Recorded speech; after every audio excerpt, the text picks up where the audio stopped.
Magandang araw mga kaibigan.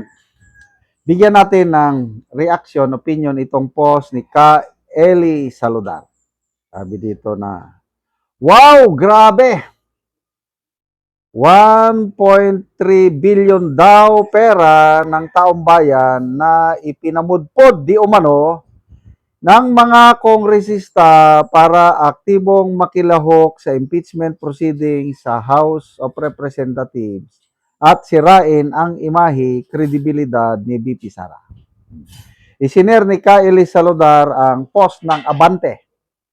I think, Abante Politico Billionaire News Channel, isang kumpanya lang yan. Sabi ng Abante, House Justice Committee, may inilaang 1.3 billion na appearance fees. Magpakita ka lang, meron kang matatanggap. Ano ba ito? Anyway, ito is scoop. Insider report ng mga sources ng itong tatlong ito, Abante, Politico, Billionaire News Channel. Marami silang mga galamay. From time to time, hindi pa ibinabalita ng iba, media, nauuna palagi itong Abante, Politico and Billionaire News Channel. Salamat po sa media outfit na ito. Believe ako sa tatlong ito. But anyway, these are just sources, ano? Bahala na ang taong bayan kung maniwala kayo o hindi. Basa tayo sa mga comments. Reaction muna. 2,200 ang nag-react. 1,000 ang galit. Kasi pera ng taong bayan. Kung totoo ito, bakit nyo 670 ang tumatawa, 359 ang nag-like. Basa tayo sa mga comments. Then select. No wonder, protect di malita. Perlita Lakasandili, mulat na mulat ng taong bayan sa panggigibit kay Sara, no? Anyway, kanya-kanyang perception, opinion na lang tayo. Ako, talagang grabe ang panggigipit na ginagawa. Yung balita ng Billionaire News Channel na napakinggan ko, gumagalaw daw ang mga house leaders. Tawag sa mga kongresista. Boto kayo pabor sa impeachment at marilis lahat ang budget ninyo. Kung hindi, sorry na lang, wala kayo, zero ang pundo ninyo. Yun, ang kalakaran ngayon. Ano pa ba ang mga... But anyway, sila naman ang nasa kapangyarihan, pwede nilang gawin yan. Sabi ni Congressman Bong Sontay, marami daw siyang nakakausap na kongresista, ayaw sumuporta, ayaw nila itong impeachment. Kailang natatakot sila o napipilitan na lang dahil nga ang mas inuuna nila ang budget sa kanilang distrito.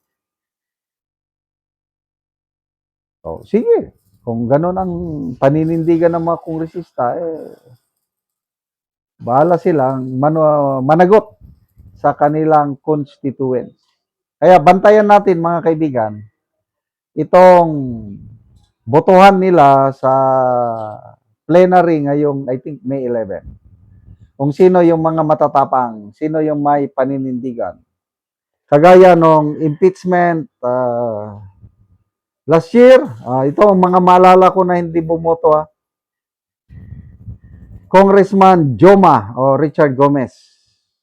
Believe ako. Sabi niya, kahit wala tayong pera, basta may prinsipyo tayo. Yun. I just don't know ngayon. Parang alanganin ako kay Goma. Sino pa? Yung taga-Antique. I think kapatid ata ni Senator Ligarda. Hindi rin bumoto. Dito naman sa Mindanao, Congressman Rufus Rodriguez. Sa Cagayan de Oro, sa Bukidnon, si Congressman Zubiri, yung ama ni Senator Zubiri. Sino pa bang mga may paninindigan? na hindi bumoto. Mabibilang mo lang sa kamay. So kaya bantayan natin ang mga boto ng mga kongresista. Tingnan natin. Sana hindi kayo magkamali. Kasi ang taong bayan, pwede pang, kung ako pwede ko pang mapatawad. Siyempre, sa aking botante, sa aking distrito, kung bumoto man sa last year, okay lang yun. But ngayon, uulitin niya, ikakampanya ko siya. Kaya magkaisa tayo, mga kaibigan, kahit saan tayo naroroon, kanya-kanya tayong distrito, basta markahan natin lahat ng mga kongresista na boboto pabor sa impeachment ni VP Sara, ang ating galit, ang ating kapangyarihan ipakita natin sa 2028. Ikampanya natin na wag nang botohan ang mga kongresista na ganyan na walang paninindigan. But anyway, basta sa tingin ko is sobra-sobra na ang kongresista na boboto dahil nga sa pundo. Kaya lang, tingnan natin ang tunay na labanan, sinasabi ko palagi, as doon sa trial sa Senado. May mga balibalita, may nabasa kong post kanina na kung kongresista ka man, tinatakot daw nila yung salin mo. Boboto ka na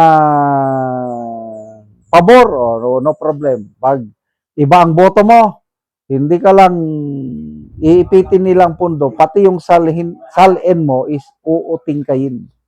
Iimbestigahan pa. Grabe. Kahit daw mga senador, ganyan din. May mga gumagalaw na daw.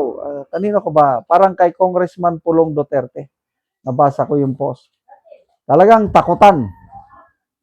Kung hindi man sila magbigay ng pera, yung kapangyarihan ng investigasyon, uutingkayin nila ang salin ng mga kongresista o senador na boboto para kay VP Sara.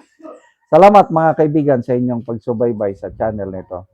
Nakakatulong kayo ng malaki sa tribong Talanding ng Bukidnon dahil ang sweldo natin sa channel nito is pantulong po sa tribo. Namimigay tayo ng libreng yero at pako para makapagpatayo sila ng mas maayos na tirahan. Panoorin nyo ang video na ito.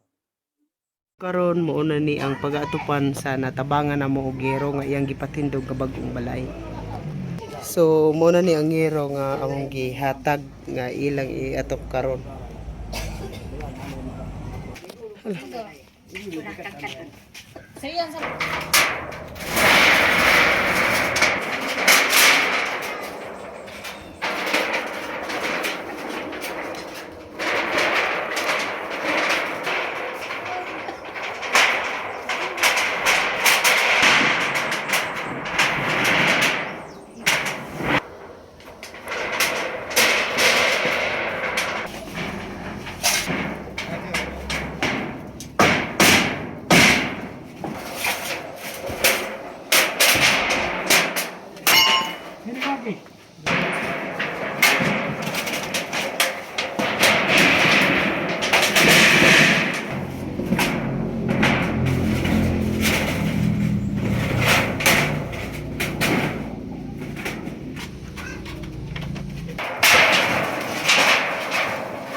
O karon humanagid sa pag-atop ang ginatabang nga yero.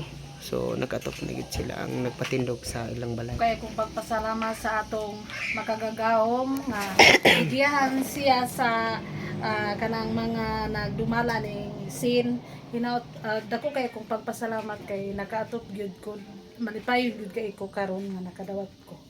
Naot pa nga dugang pod siya nga moabot sa nagdumala ni nga naginabang para dugang daghan pa nga mga tao ang mahinabangan nila nga nagkalisod. Salamat kaayo. So pila na ni ka bulan nga imong gipatindog nga balay bago pa naatupan? Kuan mga kuan duha ka pin ka bulan. Duha na kapin ka bulan aya pag ginatupan. Oo.